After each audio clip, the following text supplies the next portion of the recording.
I'm not going to pretend I grew up in some horrible family situation. My parents weren't abusive or anything like that. They fed me, clothed me, and made sure I went to school. All the basics were covered. But here's the thing about basics. They're just that basic. And when you're the second kid in a family where the first kid can do no wrong, basics are about all you're going to get. My brother Mark was the sun around which our family galaxy revolved. His crayon drawings were budding genius. Mine were a nice try. His C in algebra was a tough subject for a creative mind. My A in calculus was met with a distracted, "That's nice, dear." When he got his driver's license, a used but respectable sedan appeared in the driveway, a gift for his 16th birthday. When I turned 16, I was handed a bus schedule and told that public transportation builds character. They paid for Mark's out-of-state university, the one with the great fraternity scene. I worked 2 jobs to put myself through community college before transferring to the state school, drowning in loans they never offered to co-sign. Every milestone of my life was a solo climb. Every one of his was a parade. I learned early on not to expect more. I built my life on a foundation of my own making. Mortared with resentment I tried to ignore. I became a ghost in my own family, present for holidays but never truly seen. My proudest achievement, the one thing that was undeniably mine, was my house. It wasn't large or fancy, just a 2-bedroom bungalow with a crooked porch and a yard full of stubborn weeds. But I had saved for the down payment with a ferocity that bordered on obsession, working overtime, eating ramen, and saying no to every single luxury. The day I got the keys, I sat on the dusty floor and cried. It was the first time in my life I felt truly secure, anchored to something that no one could take away from me. It was my sanctuary, the physical manifestation of my independence. That's why, when my dad called a family meeting on a Sunday afternoon, a cold knot of dread formed in my stomach.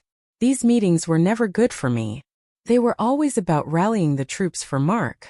I walked into the familiar smell of my mom's pot roast, a scent usually meant for comfort, but for me it was the smell of impending obligation. My dad, Paul, was at the head of the dining table, his patriarch posture in full effect. My mom, Linda, fluttered around, wringing her hands. And there was Mark, slumped in a chair, looking like a chastised teenager instead of a 28-year-old man. Next to him sat his girlfriend of 6 months, Chloe, pale and visibly trembling. "Sarah, thank you for coming," my dad began, skipping any pleasantries. "We have a situation." I looked at Chloe's slightly rounded belly, then at Mark's panicked face. It wasn't hard to connect the dots. "Chloe's pregnant," I said, my voice flat. My mom gasped, as if I'd uttered a state secret. "Well, yes," she stammered. "They're going to be a family." "And we are a family," my dad boomed, his voice resonating with false gravitas. "And in a family we support each other. Mark is going to be a father. He needs to step up and we need to help him." I nodded slowly, already calculating how much they were going to ask me to loan Mark, a loan that would never be repaid. I could probably swing a few thousand if I dipped into my emergency fund. It wouldn't be the first time. But then my father's next words hit me with the force of a physical blow. "Mark and Chloe need a stable home to raise this baby. A place with a yard. A real family home." He paused, looking me dead in the eye. The air crackled with his unshakable self-righteousness. "So we've decided. The most logical solution is for you to sign your house over to them." The world went silent. The hum of the refrigerator, the ticking of the grandfather clock in the hall, my own heartbeat, it all vanished. I stared at him, certain I had misheard. It was so utterly grotesquely absurd that my brain couldn't process it. "What?" The word was a dry whisper. "It's the perfect solution," my mom chirped, sensing my hesitation and trying to smooth it over with her brand of toxic positivity. "You're single, you don't need all that space. You can get a small apartment, something more manageable. But they need a house. For the baby." I turned my gaze to Mark. He wouldn't meet my eyes. He was staring at a scuff mark on the floor, the picture of pathetic entitlement. "It just makes sense, Sarah," he mumbled. "It's got the second bedroom for a nursery and everything." He'd been in my house. He'd been casing the joint. The rage that had been simmering beneath the surface of my life for 20 years began to boil. They weren't asking. They were telling. They had held a family council without me, decided the fate of my life's work, and were now presenting it to me as a foregone conclusion.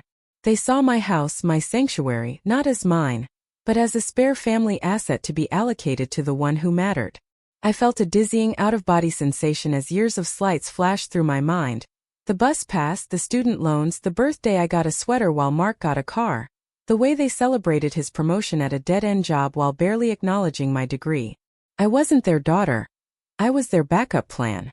I was the emergency fund, the spare tire, the organ donor for the golden child. My father saw the storm gathering in my eyes. "Don't be selfish, Sarah," he said, his voice hardening. "This is your nephew or niece we're talking about. This is about responsibility. Your brother is in a bind, and you have the means to solve his problem. It's your duty." Duty. The word was a branding iron. My duty was to work twice as hard, to achieve everything on my own, just so I could hand it all over the moment my brother, who had never worked hard for anything, found himself in a predictable mess of his own making. A chilling clarity washed over me. This wasn't a family. This was a cult, and Mark was the Messiah. I needed to get out. If I stayed a moment longer, I would either scream until my throat was raw or break down completely. I stood up, my chair scraping harshly against the wood floor. The sound was a desecration of the forced calm. 4 pairs of eyes were on me. 3 of them were filled with expectation. Chloe's were just filled with fear. I almost felt sorry for her. She had no idea what she was marrying into. I looked at my father, the architect of this breathtaking betrayal. I looked at my mother, his willing accomplice. I looked at my brother, the black hole who consumed all the light in the room. And I lied. "I need to think about it," I said, my voice eerily calm. "It's a big decision. You can't expect me to decide right now." A wave of relief washed over my mother's face. My father gave a curt, satisfied nod, as if my compliance was a mere formality. "Good," he said. "Think about it. But don't think too long. The baby won't wait." I walked out of the house without another word, not grabbing my coat, not saying goodbye. I got into my car, my hands shaking so violently, I could barely fit the key in the ignition. I didn't cry. I was beyond tears. I was in a place of cold, diamond-hard fury. The 15-minute drive home was a blur. When I pulled into my driveway, I looked at my little bungalow, my crooked porch, my struggling rose bushes, the warm light I'd left on in the living room window. This wasn't just wood and nails and drywall. This was my life. This was the proof that I existed separate from them. "I'll think about it." The words echoed in my head. A coward's retreat. But they had bought me time. I walked inside and immediately went to my laptop. I Googled 24-hour locksmith. I found one with good reviews and called, my voice steady as I requested someone come out immediately to change every single lock on the house, including the one on the back gate. While I waited, I started the second phase of my plan. I picked up my phone. My father's contact block. The confirmation message felt like a gasp of clean air. My mother's contact block. It felt like snipping a cord that had been slowly strangling me. My brother's contact block. This one was the easiest. It was like closing a book I'd been forced to read my whole life. I went through my contacts, methodically blocking my aunts, my uncles, my cousins, anyone who might be used as a flying monkey to deliver their toxic messages. I went on social media and did the same, a digital scorched earth policy. I was building a fortress and the first walls were digital. When the locksmith arrived, a burly man with kind eyes, I explained I'd had a security scare. He just nodded and got to work. The sound of the drill removing the old locks was the most beautiful music I had ever heard. It was the sound of shackles being broken. Each new lock clicking into place was a declaration of independence. By midnight it was done. I paid the locksmith, thanking him profusely. I stood in my hallway holding a set of new shiny keys. Keys that no one else in the world had a copy of.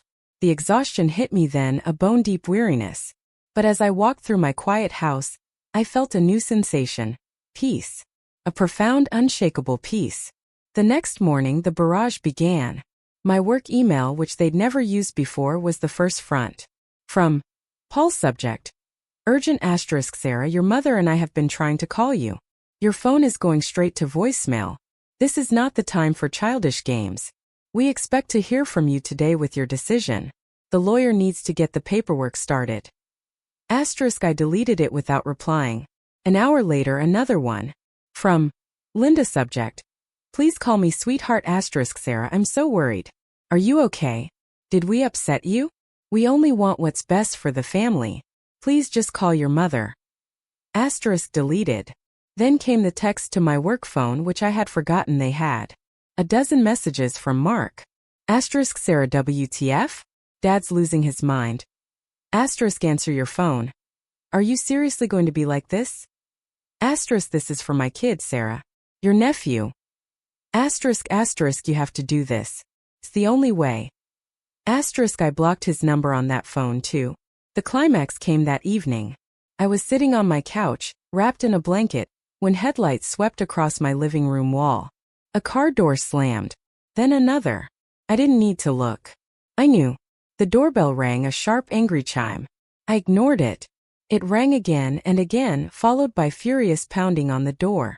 Sarah, I know you're in there. Open this door right now. My father's voice, muffled but still dripping with authority.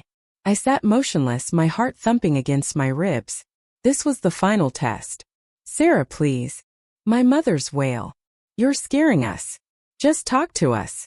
The pounding grew louder. Don't make me break this door down, young lady. This is still a family matter.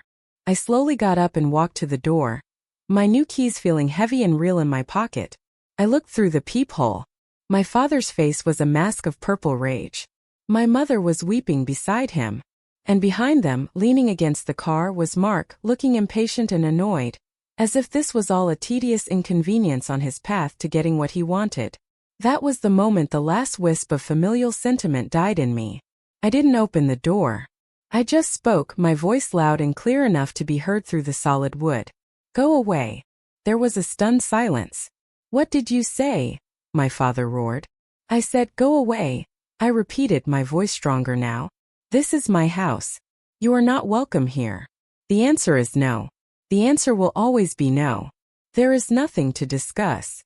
You selfish little bitch, he screamed, all pretense of the caring patriarch gone, revealing the tyrant beneath. After everything we've done for you. Everything you've done for me? I laughed, a broken, bitter sound. You gave me the basics.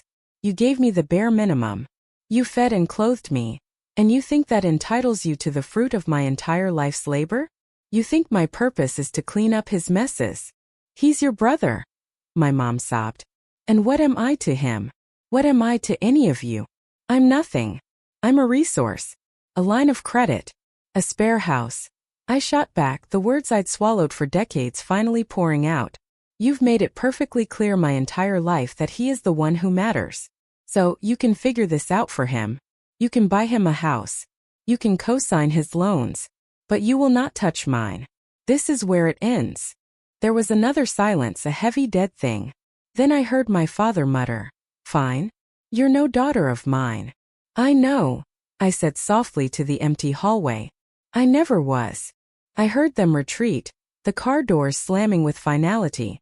The engine roared to life, and the headlights swept across my wall one last time before disappearing down the street. The silence they left behind was absolute. It wasn't the peaceful silence from the night before. This was the silence of amputation. It was heavy with loss, thick with the ghosts of what a family should have been. I slid down to the floor, my back against the door, and finally I cried. I cried for the little girl who just wanted her drawing on the fridge. I cried for the teenager who took the bus in the rain. I cried for the young woman who ate instant noodles so she could build a fortress, never imagining she would need it to protect her from her own family. The tears eventually stopped. I was empty, hollowed out, but clean. I stayed there for a long time, just breathing. In and out. The house was quiet around me. The air was still. It was the first day of the rest of my life. The betrayal had been a brutal, soul-shattering thing. But it had also been a gift. It had severed the last rotten thread. I got up and walked to the window, looking out at the dark, quiet street. The silence was no longer empty. It was mine. The house was no longer just a sanctuary. It was my kingdom. And I was the only one on the throne.